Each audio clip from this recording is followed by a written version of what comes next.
So Daniel, let's talk about Agile and the benefits of nearshoring with regard to Agile. Of course. Well, there's different software methodologies. CMMI is one of them. Dextra is rated. Agile plays very well when you have the need of tight connection and communication between teams. So being the right time zone and proximity helps a lot when you're having Agile teams working for a U.S. customer. Okay, and that primarily is because it allows for greater interactivity, Exactly. The same work schedule, if you will, similar, as Exactly. opposed to day versus night versus next day. That is correct. When you're talking about weekly sprints, we're talking about daily interactions, when you need to tweak, when you need to make decisions on a daily basis. I think nearshore plays much better for Agile. Okay, so help me define much better. So what are some of the benefits? What are some of the outcomes in that scenario? Well, at the end of the day, you are able to respond faster to our customer needs. And at the end of the day, that's very important. Second is the fact that Dextra bends over backwards to our customers. They're, at the end of the day, our daily bread. And we tend to convey to them or transmit to them speed. We're able to offer them flexibility, and that in itself can become an asset when they deal with their own customers. Fine. You've used the word partnership several times today.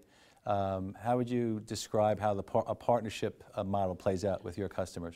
Well, we look at the engagement over long haul. So we're willing to invest, whether it's on infrastructure alignment, technology capability alignment with our own customers.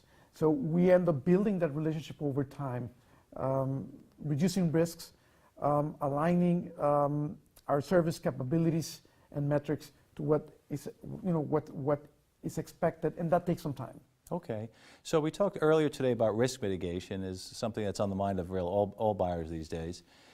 One way they address that is by helping to identify and develop trusting relationships, and I know that's something that's important part of your strategy, the mantra, if you will, of the company.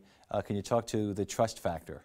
Absolutely. I think that you need to have a culture within your company that promotes ethics. Second is that you have an open door policy with the customer. Third, that you build from the ground up with a customer. You align with the right talent and right processes in place for risk abatement. And the proof is recently Dextra was named for one of the best places to work in Mexico. And second, we ended up having or becoming one of the only nearshore players for a large semiconductor company in the States versus other Indian players that were also doing nearshore. And it's really about trust, about making sure that you do the commitments that that it is expected for you to do. So that's how we've been able to maintain ourselves. Super. Daniel, thank you very much. Very impressive story, and I look forward to hearing more in the future. Thank you, Frank.